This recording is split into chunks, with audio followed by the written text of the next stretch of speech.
చెరువుకి చేపలకి కిందలో ఆరబెట్టారు. చేప కొడుక అన్ని చేపలు వెళ్ళాలి ముందుకు వెళ్ళలేదు.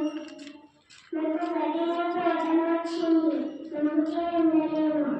గడినక నువ్వు చేప కిందకు అడ్డం వచ్చావు, నువ్వు ఆగం వేయలేదు.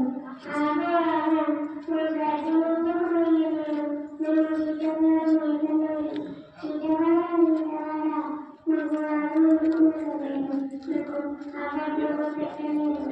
అవ్వ నువ్వు జీతగాడికి బొమ్మలు పెట్టలేదు. పిల్లగాడు ఏడుతున్నాడు. పిల్లగాడు